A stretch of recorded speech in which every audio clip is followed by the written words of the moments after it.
ये ख्वाहिश कैसे पैदा हुई? कुवैत से फिर सऊदी अरेबिया पहुंचूंगा। वीजा दिलवाने में जो हमारी फॉरेन मिनिस्ट्री है वो मुझे हेल्प आउट कर रही है। 50-55 किलोमीटर भी कर सकता हूँ। तेज है वो कहाँ पर जाके करना है। सब्सक्राइब करें और बेल दबाएं ताकि कोई खबर रह न जाए। उस्मान, पहले तो ये ख्वाहिश कैसे पैदा हुई और कौन कौन से मुल्कों से आप गुजरेंगे? आपके सारे ट्रैवल डॉक्यूमेंट, सफरी दस्तावेजात मुकम्मल है? अच्छा, मुझे शुरू से ही जो है वो पैदल चलने का बड़ा शौक है और ट्रैवलिंग का भी मुझे बहुत ज्यादा शौक है। इसीलिए मैंने लास्ट ईयर उकाड़ा से पाकिस्तान चाइना बॉर्डर तक भी पैदल सफर किया था और उसके बाद ही फिर मैंने जो है वो पैदल हज की नियत की और इस पे वर्किंग शुरू की। क्योंकि पैदल जाते हुए आप बहुत सारी चीजें देखते हैं, आप रब की कुदरत देखते हैं, रब के नज़ारे देखते हैं। मैं समझता हूँ कि पैदल जब आप सफर करते हैं ज्यादा नहीं तो कुछ ना कुछ आप रब के जो है वो करीब होते चले जाते हैं।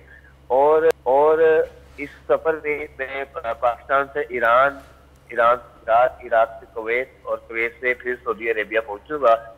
और जहां तक डॉक्यूमेंट्स की बात है तो वो जो मेरे वीजाज हैं, इस वक्त मैं कोयटा में मौजूद हूँ और जो ईरान का वीजा है वो मुझे कोयटा से मिलना है और वीजा दिलवाने में जो हमारी फॉरेन मिनिस्ट्री है वो मुझे हेल्प आउट कर रही है। तो इंशाल्लाह जो है वो मुझे एक ही दिन हुआ है मैं कोयटा में पहुंचा हूँ, तो अभी यानी कि 2-3 दिन तक मुझे इंशाल्लाह वीजा मिल जाएगा और फिर मैं आगे जो है वो सफर शुरू करूंगा। और बाकी जो अगले ममालिक के वीजाज हैं वो इसी तरह मुझे आगे वाले जो कंट्रीज हैं उनसे मिलते जाएंगे।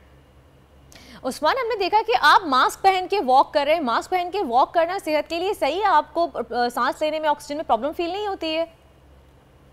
अच्छा नहीं, मास्क मैंने तकरीबन भी 2 दिन यूज किया। एक्चुअल में कुछ रास्ते दरमियान में ऐसे आ जाते हैं आए थे जहाँ पे रोड बन रहा होता है और वहाँ पे जो है वो डस्ट बहुत ज्यादा होती है। मिट्टी से बचने के लिए जो है वो मैंने मास्क इस्तेमाल किया था, अदरवाइज मैं मास्क के बगैर ही जो है वो फिर चलता हूँ। आप एक दिन में तकरीबन ज्यादा से ज्यादा और कम से कम कितने किलोमीटर का फासला पैदल तय कर लेते हैं?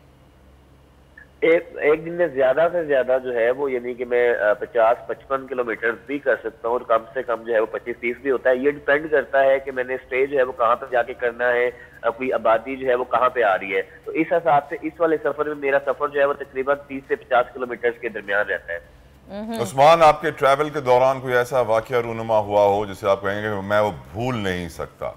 कुछ शेयर करना चाहेंगे हमारे साथ?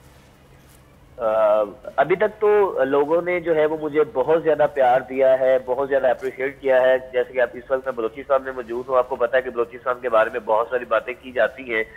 तो लेकिन मैं जब से बलूचिस्तान इंटर हुआ तो मैंने तो बलूचिस्तान को कुछ और ही पाया है, यानी कि जैसे लोग कहते थे वैसा बलूचिस्तान बिल्कुल भी नहीं है।